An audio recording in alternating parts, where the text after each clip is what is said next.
Today we may be making a horrible financial mistake by going to an automotive shop that's selling out. Let's take a look at what they got.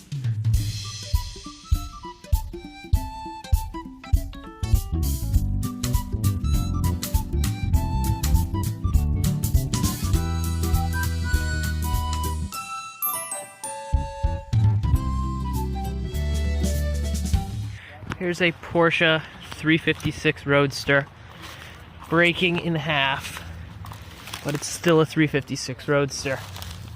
Look at that. And I think, if I'm not mistaken, that might be a 356 Coupe. That's a 78 Shay. So there's a 944 there with a vintage BMW behind it. There's some Audi thing. That is a Myers-Manx dune buggy. Let me zoom out there. That's a dune buggy. We got another 944. This looks like an early car.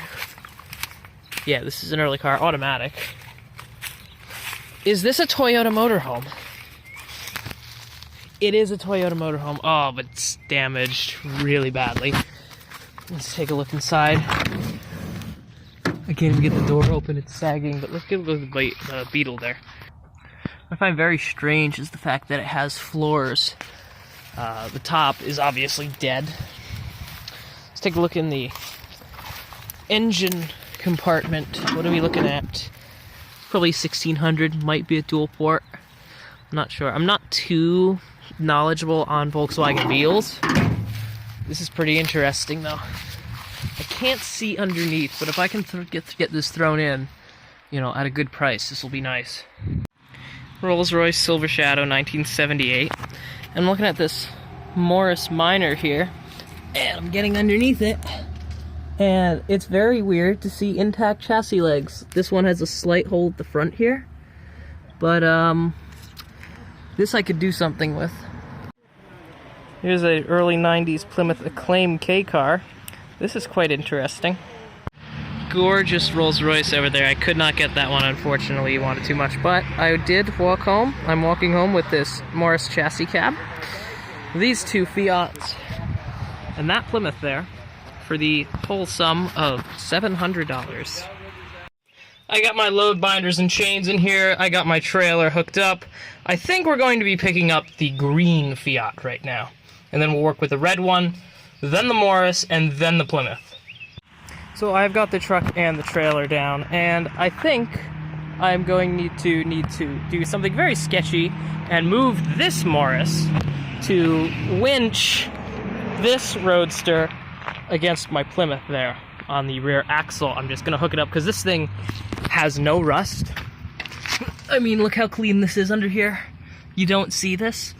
And simply put, I'm going to hook a strap around the rear axle and hook it up to a click winch. I'm gonna move this Morris out of the way and see what happens. See if I can pull it up and then back the trailer down and just roll it onto the trailer.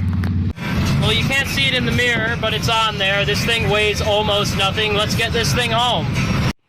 Well, I got the first one home, and let me just tell you, look at how nice this car is, the rockers. I mean, it's got one hole there, but usually these are completely gone. I'm going to take these rims and put them on the other one, and some of the interior pieces are really nice. Automatic transmission, so it's not as desirable. It's still very nice, though. Look at this. Gorgeous. Well, one of the Fiats is home next to the... We are on our way to get the other one. Alright, bright and sunny day today. We're back. We're going to pick up the orange Fiat here. In order to do that, I gotta move this Morris. And he says it'll start right up. And he has sense left, actually. So we are going to start this Morris up and pull... Oh, this one's right-hand drive. Okay. We're gonna pull this up to by that Honda there. And pull this against the Plymouth again and then roll it back onto the trailer like we did yesterday with the green one. Alright, let's give this a go. Let that SU fuel pump up properly. You can hear the fuel pump. Make sure it's in neutral. Give it a bit of choke.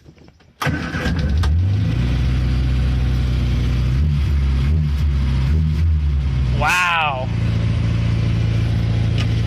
First gear, it's very weird shifting with the left hand. Okay, we got it out of the way. I did not know this thing had no brakes, so that was a bit scary, but we have this one out of the way. these are really nice cars. I'm glad I bought this one down here, but we're gonna winch this Fiat up now against the Plymouth and roll it back onto the trailer. This one being a stick, it'll probably be a bit easier to deal with actually compared to the automatic one. Alright, we got this thing winched up using the Plymouth axle and wrapped around the wheel to give me some extra pull. So we are going to cock the wheels all the way to the left and just swing around, just barely clear the TR6 and then roll it onto the trailer. Well, today I found out that the Fiat 124 has quite possibly the best turning radius of any car I have ever owned. That had no problem clearing the TR6 and had room to spare. So now we gotta set the ramps on and roll it back to the trailer. After about 5 or 10 minutes, this one is now on. I'm really happy that these cars are so light that I don't need a winch, really. I mean, I use the winch to center it on the trailer once together, but yeah, these things are really nice. Look at this. I mean, yeah, you got some bubbles on the bodywork, but these things have solid, intact rockers. You never see these with these cars, but let's chain this one down. Well, I got the orange one loaded up now. That was extremely easy. It was about 30 minutes of hooking it up with the chain and everything just to make sure it doesn't go anywhere. But let's get this one home. It's off the trailer and further enforcing that this is the one getting saved. Look at how nice this paint job is. This is gorgeous. And it's got the 5-speed manual transmission, and when I got home, I just noticed this. It's got a wood steering wheel. Look at that, it's factory. It's a wood steering wheel. A real wood dash that I think I'm going to pull out of the other one because it's in better shape. And overall, the seats may look like garbage. Look at this. They're covers. The originals are underneath. So this one is this is going to be the one to get saved. The other one's going to be parts. I don't know why, but with both of these Fiats, they are missing the crank. Fortunately, though, this orange one does have the window inside the door still, instead of being smashed out, so we just gotta find a crank for that. But look at how nice this is. Alright, we are back to pick this Morris up, and I gotta take everything out of it and put it inside the truck, because this is all the bits to rebuild the Woody wagon. But we're not doing that with this car. I'll tell you in a separate video what we're doing with this one. But we have to put all this stuff in the truck so it doesn't blow away. Oh, we got all the Morris wood bits and the seat, and I actually have the glass to the Morris here in the cab. That stuff is worth its weight in gold, believe me. And we're gonna start strapping this thing down now, should I say chaining it down.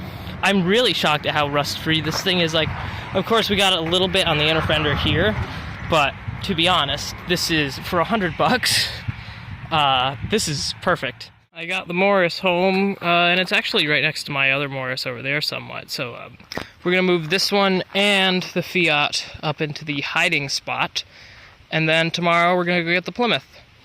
I got the Morris Minor up here, and the other Fiat up here. Alright, today's a bit overcast today, but we are finally going to pick up the Plymouth, and I don't know what I'm going to do with this one, to be honest, but I could not turn it down for the price, so let's go pick up the Plymouth now. I got the last one home. Yes, I do need a front fender, but I don't need lenses for the lights because they're in the back. It does need a headliner. I don't know what I'm going to do with this one yet. This one will probably be sold immediately to pay for the rest of them. So let's get this off the trailer and hidden. Let's actually drive this one up to the hiding spot because this is the only one that can actually move under its own power. Let's see how well this thing works. Alright. Now, I do think it has low transmission fluid. It does.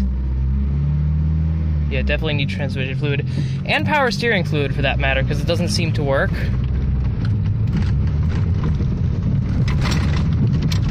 It does need transmission fluid quite badly. I need to put some trans fluid in it. But it's working. It feels like a K car, just the way it rides and everything like that. Where am I gonna park this thing? Just barely pass by. Let's go around the Morris. Make sure I don't hit it. Yee! There we go. I guess I'll put it over here.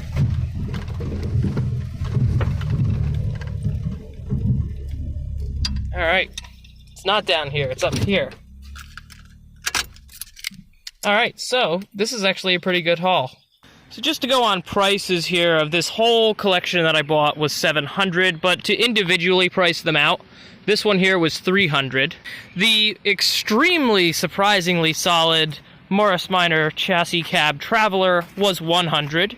The 76 Fiat 124 Spider, 99% complete, was $150, and the 1980 Fiat 124 Spider was also $150. As to which one of them I like the most, it's either going to be this Fiat or the Plymouth up there, only because I have a soft spot for K cars. But in the next video, we will thoroughly look at all of these purchases and see which one was actually the best deal. So, thanks for watching.